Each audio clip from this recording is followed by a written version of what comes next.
Fantiferne the night, the Hulduflk. Rested. You come to the lava field a little before midnight, though the word midnight barely means anything here, in this part of the Westfjords, in the middle of summer. The sun has not set. It will not set. It has simply lowered itself to the rim of the world and stayed there, turning everything the color of steeped tea and old brass. The road brought you most of the way. It curves gently through the flat expanse of stone, a single lane of packed gravel that someone, a long time ago, chose not to draw straight. You noticed it as you drove in. The road bending outward around a boulder the size of a small house, then bending back again, as if the ground itself had asked for the detour, and been granted it without argument. You park at the edge of the field and walk the rest of the way on foot. The moss here is not like moss anywhere else. It grows thick over every ridge and hollow of the lava, a soft grey-green blanket laid across stone that cooled into strange shapes centuries ago. Folds and swells, frozen mid-motion, the shapes rock makes when it cools too fast to settle smooth. Underfoot, it gives slightly springy, damp with the particular moisture that clings to everything in this part of the country, even when no rain has fallen in days. You walk carefully, though the ground is solid enough underfoot. Something about the place just asks it of you. The boulder sits near the center, exactly where the road swerved to avoid it, and you make your way toward it without really deciding to. Up close, it is larger than it looked from the car. Its surface is rough and pocked, covered in patches of pale lichen that fan outward in slow circles, gold and rust, and the softest green. Someone told you once, a woman at the guest house in Westfjords, pouring your coffee without looking up, that stones like this one are left alone here. People don't move them, or quarry them, or reroute construction crews around them for convenience.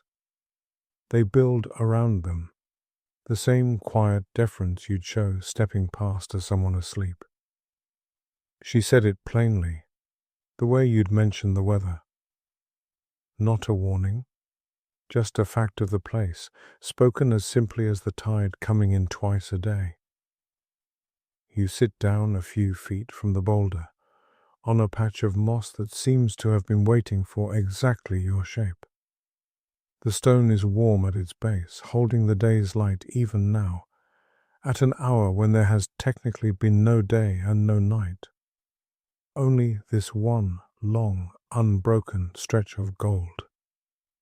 The light does something strange to time. At home, midnight means dark curtains and closed eyes. The day ending, something else beginning. Here, the day simply continues, thinner and quieter, like it's in no rush to become tomorrow. The sun sits low over the water beyond the field, casting long shadows even though nothing should cast a shadow at this hour. Your own shadow stretches away from you across the moss, unnaturally long, gentle instead of sharp. You look out at the field and understand, without needing anyone to tell you, why people believe this ground is inhabited. It isn't a feeling of being watched. That's not quite right. It's more like walking into a room where someone has just stepped out. The sense that a place is occupied, even when you can't see anyone in it.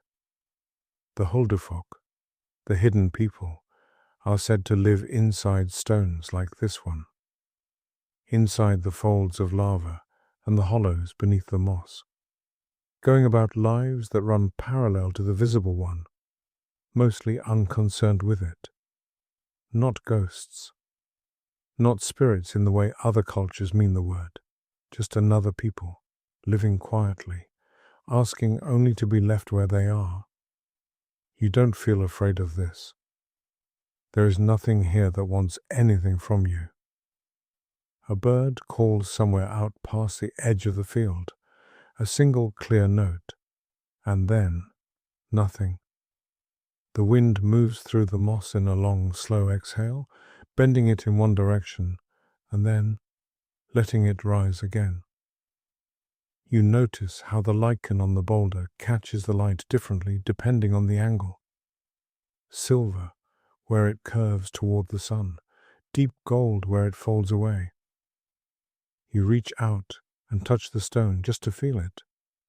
It's rough under your palm, warmer than the air around it, holding some memory of the sun from hours.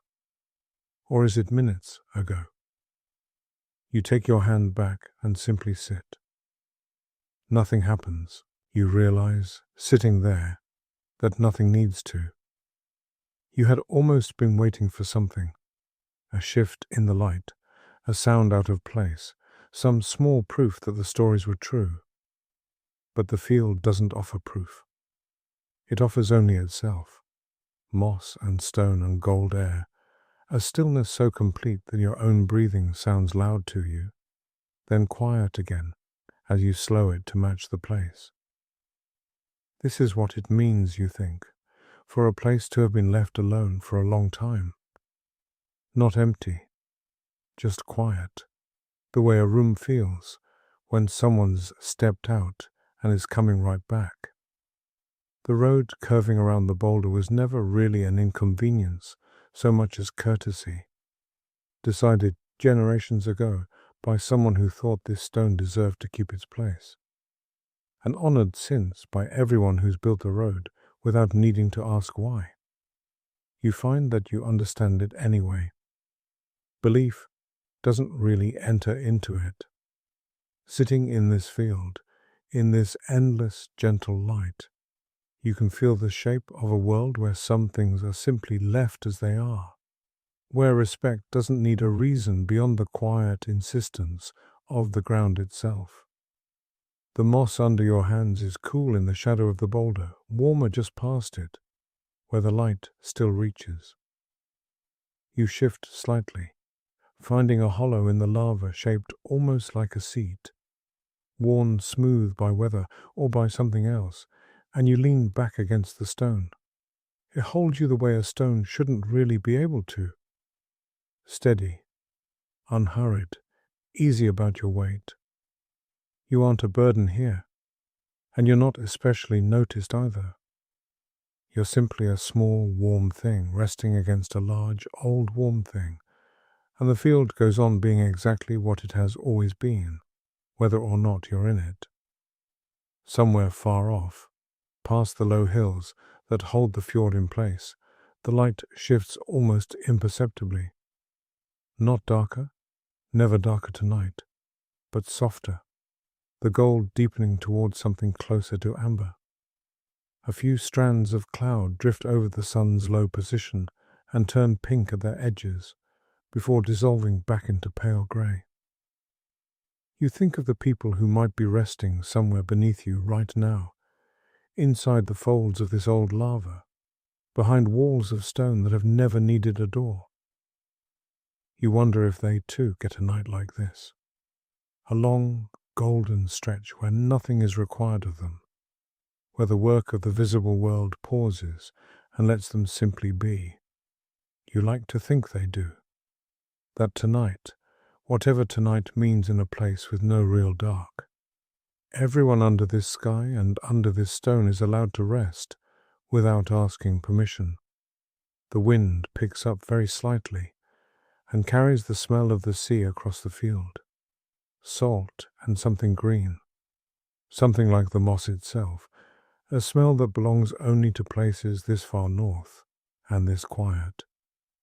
Your eyes feel heavier now, not from exhaustion exactly, but from the sheer permission of the place.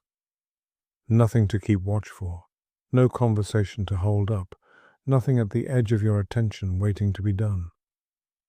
Just the boulder at your back, the moss beneath you, and a light that won't end and isn't in any hurry to move you along. You could stay here a long while. You have the sense that the field would not mind either way. that time, out here, bends the same way the road does, curving gently around whatever needs the space, then closing quietly behind it. Whether you sit for 10 minutes or an hour, the moss will still be gold when you leave, the boulder will still be warm, and the hidden shapes beneath the stone will still be right where they've always been. Your shoulders drop a little further into the curve of the lava, and your breathing slows until it matches the slow lift and fall of the moss in the wind. Somewhere beneath you, or beside you, or simply in the quiet idea of the place, something ancient and unseen is resting too, and for tonight, that feels like enough. Not a mystery, just a shared stillness, held loosely between two kinds of people, in a field that has never once needed to be anything other than exactly what it is. If you're still here with me, I suspect you've already gone somewhere softer than this field, and that's exactly where you should be.